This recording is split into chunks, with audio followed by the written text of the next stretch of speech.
Hello students, आज हम class 9 chemistry के एटम्स एंड मॉलिक्यूल्स चैप्टर में gram molecular mass and gram atomic mass topic को detail में कवर करेंगे। इन टॉपिक्स का यूजेस आपको मोल कॉन्सेप्ट के न्यूमेरिकल्स में करना होगा।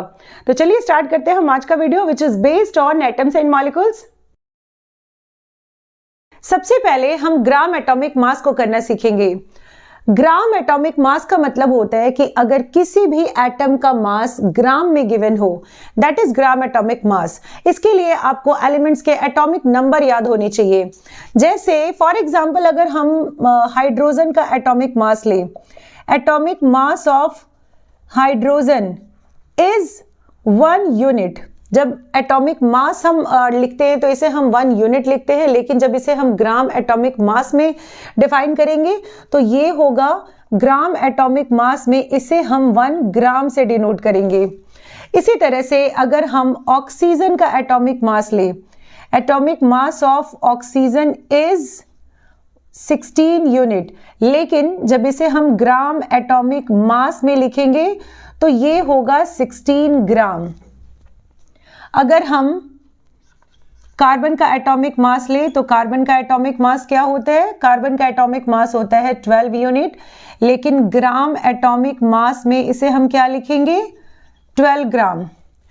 इसी तरह से अगर हम नाइट्रोजन का एटॉमिक मास लें तो ये होगा 14 यूनिट, लेकिन इसे जब हम ग्राम एटॉमिक मास में लिखेंगे तो ये होगा 14 ग्राम।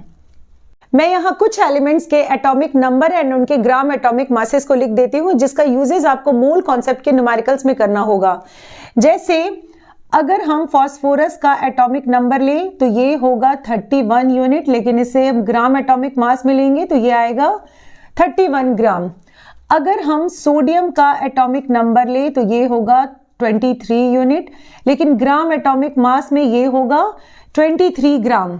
अगर हम नियॉन का एटॉमिक मास लें तो ये होगा 20 यूनिट, लेकिन इसे अगर हम ग्राम एटॉमिक मास में लेंगे तो ये होगा 20 ग्राम। अगर हम कैल्शियम का एटॉमिक मास लें तो ये होगा 40 यूनिट, लेकिन ग्राम एटॉमिक मास में ये होगा 40 ग्राम।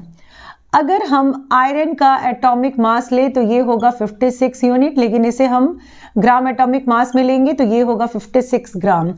नेक्स्ट अगर हम सल्फर का एटॉमिक नंबर ले तो ये होगा 32 यूनिट, लेकिन ग्राम एटॉमिक मास में ये आएगा 32 ग्राम।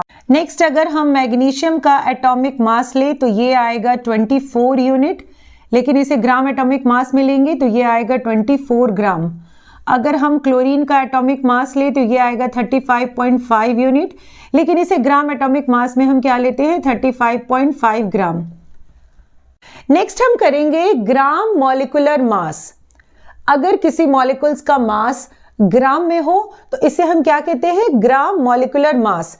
जैसे अगर हम एक मॉलिक्यूल ले, let's say oxygen molecule, oxygen molecule में कितने एटम ऑफ ऑक्सीजन प्रेजेंट है? इसमें 2 एटम ऑफ ऑक्सीजन प्रेजेंट है, तो इसे हम इस तरह से लिखेंगे 2 into oxygen atom. And oxygen atom का मास कितना होता है?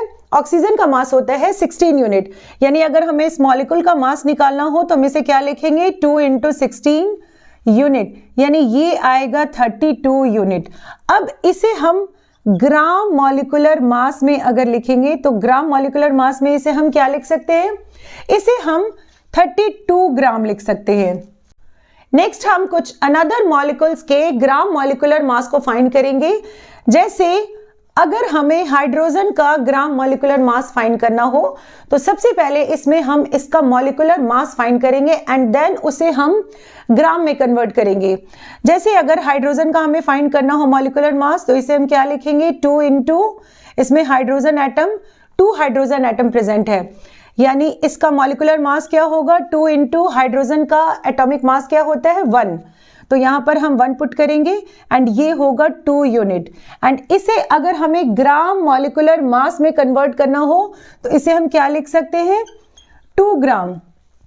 ठीक इसी तरह से अगर हमें सल्फर मॉलिक्यूल्स का मॉलिक्यूलर मास फाइंड करना हो तो सल्फर S8 के फॉर्म में एग्जिस्ट करता है, मॉलिक्यूल्स के फॉर्म में ये S8 में एग्जिस्ट करते हैं, यानी इसमें हम क्या लिखेंगे? 8 atom of sulphur is present in sulphur molecule. इसे हम किस तरह से फाइंड करेंगे? 8 इंटू सल्फर का एटॉमिक मास होता है 32 यूनिट, यानी ये आएगा 256 यूनिट। एंड इसे जब हम ग्राम मॉलिक्यूलर मास में फाइंड करेंगे तो ये आएगा 256 ग्राम। ठीक इसी तरह से अगर हमें फॉस्फोरस मॉलिक्यूल्स का ग्राम मॉलिक्यूलर मास फाइंड करना हो तो फॉस्फोरस जो है P4 के फॉर्म में एग्जिस्ट करता है, यानी इसका जब हम मॉलिक्यूलर मास फाइंड करेंगे तो इसमें कितने एटम ऑफ फॉस्फोरस प्रेजेंट है? इसमें 4 atom of phosphorus is present. It means हम लिखेंगे 4 इंटू P एंड ये आएगा 4 इंटू फॉस्फोरस का एटॉमिक मास होता है 31 यूनिट, यानी ये आएगा 124 यूनिट। एंड इसे जब हम ग्राम मॉलिक्यूलर मास में कन्वर्ट करेंगे तो ये होगा सिंपली 124 ग्राम।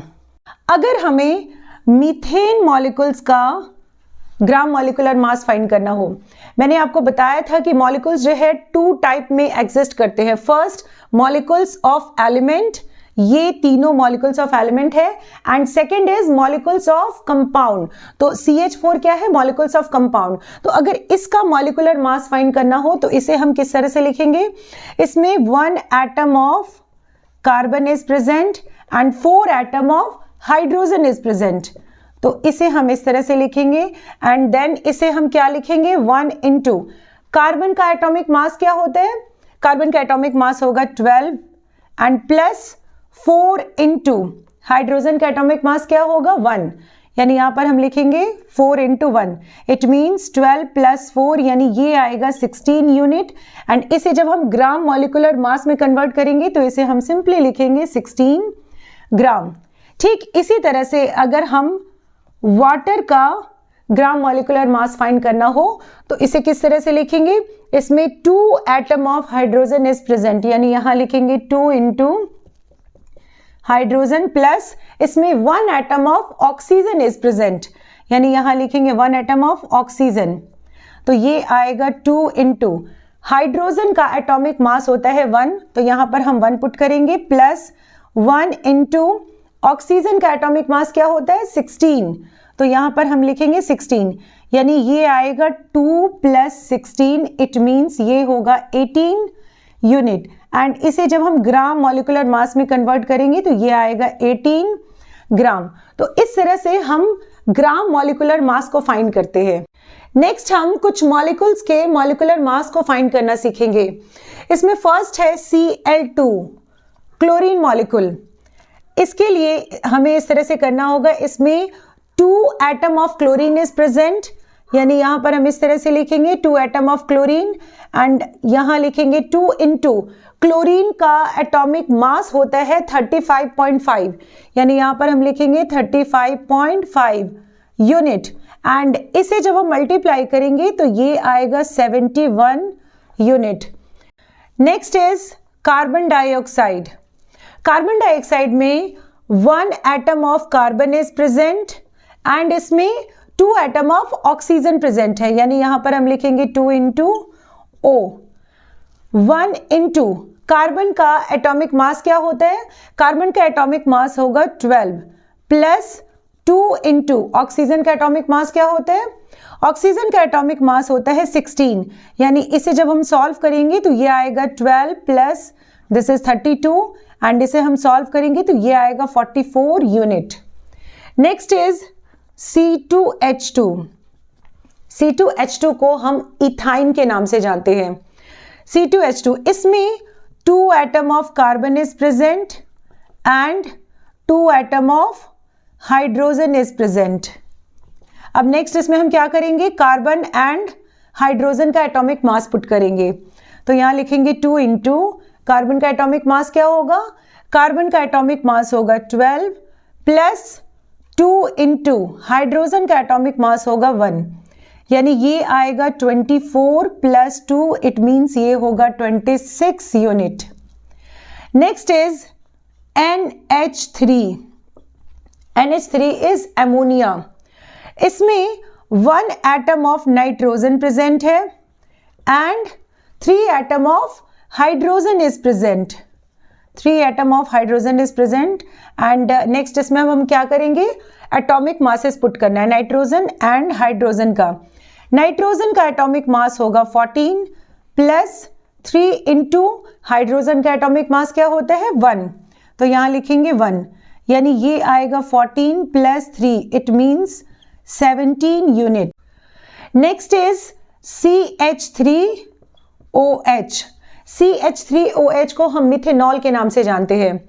इसमें 1 एटम ऑफ कार्बन प्रेजेंट है एंड यहां पर 3 हाइड्रोजन प्रेजेंट है और 1 हाइड्रोजन यहां भी प्रेजेंट है. It means total 4 hydrogen present है.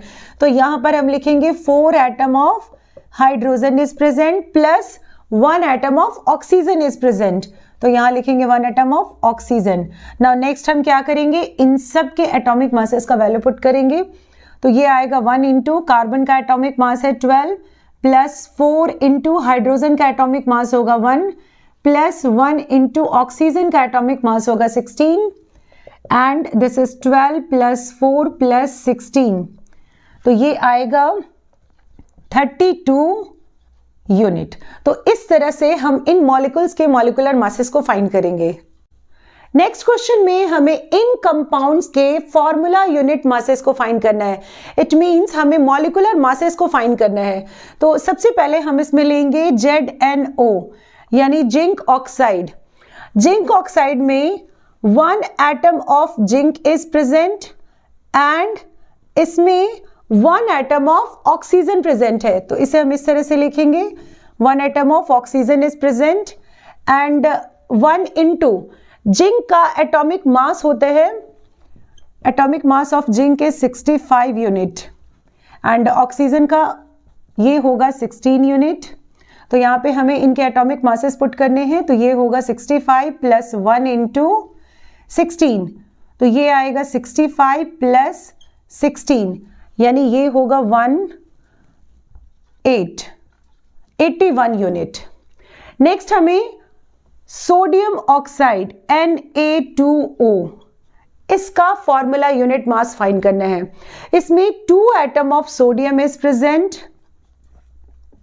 2 atom of sodium is present and इसमें 1 एटम ऑफ ऑक्सीजन प्रेजेंट है. तो यहां लिखेंगे 1 इंटू ऑक्सीजन. इट मीन्स ये आएगा 2 इंटू सोडियम का एटॉमिक मास क्या होता है, सोडियम का एटॉमिक मास होता है 23 यूनिट. तो यहां पर इसका एटॉमिक मास पुट करेंगे प्लस 1 इंटू ऑक्सीजन का एटॉमिक मास ये होगा 16. इसे हम मल्टीप्लाई करेंगे, ये आएगा 46 प्लस ये आएगा 16 एंड इन दोनों को जब हम ऐड करेंगे तो ये होगा 12 2 कैरी 1 एंड ये आएगा 62 unit. Now next K2CO3. K2CO3 is potassium carbonate. यहां पर हम लिखेंगे K2CO3 एंड अब इसमें हम क्या करेंगे, इनके एटम्स को ब्रेक करेंगे. इसमें 2 atom of potassium is present plus 1 atom of carbon is present, 1 atom of carbon is present plus इसमें 3 एटम ऑफ ऑक्सीजन प्रेजेंट है. तो यहां लिखेंगे 3 into oxygen. Now next 2 into potassium का एटॉमिक मास होता है 39 यूनिट. तो अब हम इसके एटॉमिक मास को पुट करेंगे 2 इंटू 39 प्लस 1 इंटू कार्बन का एटॉमिक मास क्या होता है, ये होता है 12 यूनिट. यहाँ पर हम लिखेंगे 12 प्लस 3 इंटू ऑक्सीजन का एटॉमिक मास क्या होगा 16. अब इसे हम मल्टीप्लाई कर देंगे तो ये आएगा 8 7 प्लस दिस इज 12 प्लस ये होगा 48 एंड इन सबको जब हम ऐड करेंगे तो ये आएगा 138 यूनिट. आई होप कि आपको gram atomic mass and gram molecular mass का कॉन्सेप्ट अच्छे से क्लियर हो गया हो. नेक्स्ट वीडियो में हम मोल कॉन्सेप्ट के बारे में डिटेल में कवर करेंगे. Thank you.